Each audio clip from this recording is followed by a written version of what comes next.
Frères et sœurs et amis dans le Seigneur, bonjour. Bienvenue à notre rendez-vous hebdomadaire Parole du lundi. Elle se trouve dans Acte 2, verset 22 à 34. Homme israélite, écoutez cette parole. Jésus de Nazareth, cet homme à qui Dieu a rendu témoignage devant vous par les miracles, les prodiges et les signes qu'il a opérés par lui au milieu de vous, comme vous le savez vous-même, cet homme livré selon le dessein arrêté et selon la préscience de Dieu, vous l'avez crucifié. Vous l'avez fait mourir par la main des impies. Dieu l'a ressuscité en le délivrant des liens de la mort, parce qu'il n'était pas possible qu'il fût retenu par elle. Car David dit de lui, « Je voyais constamment le Seigneur devant moi, parce qu'il est à ma droite, afin que je ne sois point ébranlé. » Aussi, mon cœur est dans la joie, et ma langue dans l'allégresse, et ma chair reposera avec espérance, car tu n'abandonneras pas mon âme dans le séjour des morts, et tu ne permettras pas que ton sein voie la corruption. Tu m'as fait connaître les sentiers de la vie, tu me rempliras de joie par ta présence. Homme frère, qu'il me soit permis de vous dire librement au sujet du patriarche David, qu'il est mort, qu'il a été enseveli et que son sépulcre existe encore aujourd'hui parmi nous. Comme il était prophète et qu'il savait que Dieu lui avait promis avec serment de faire asseoir un de ses descendants sur son trône. C'est la résurrection du Christ qu'il a prévue et annoncé en disant qu'il ne serait pas abandonné dans le séjour des morts et que sa chair ne verrait pas la corruption. C'est ce Jésus que Dieu a ressuscité. Nous en sommes tous témoins. On s'arrête au verset 32. Oui, frères et sœurs, hier c'était la commémoration de la résurrection de Jésus-Christ, le jour de Pâques. Nous devons comprendre que ce Jésus, il est mort. Il était mort.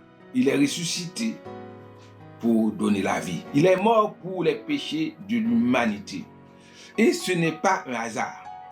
C'était le plan de Dieu quand il a dit à la femme et au serpent et la sentence.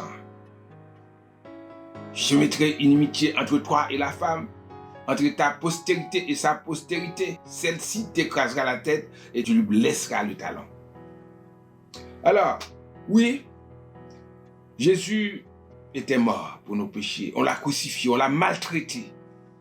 Il était comme un agneau qu'on mène à la boucherie.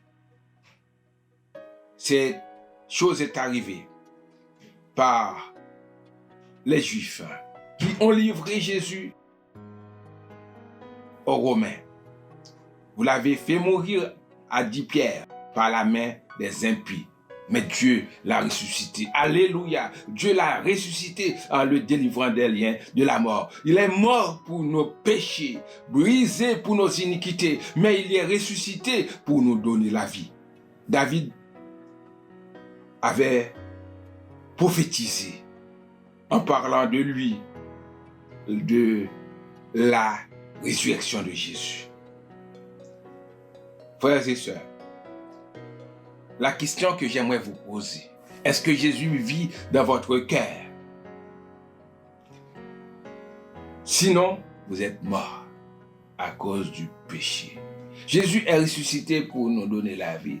Et c'est par sa résurrection que nous espérons avoir la vie éternelle, que nous espérons ressusciter à son retour pour aller dans la gloire éternelle. Par la foi en Jésus, vous pouvez avoir la vie éternelle. Alors, qu'il soit vivant en vous, qu'il soit vivant dans votre cœur. Il est vivant pour tous ceux qui croient en lui. J'espère que c'est votre cas. Que c'est votre cas. Que Dieu vous bénisse. Et nous disons merci à Emmanuel, à Sarah et toute l'équipe qui opère ce travail merveilleux dans la communication de l'Église de Dieu de Pentecôte. Que Dieu vous bénisse.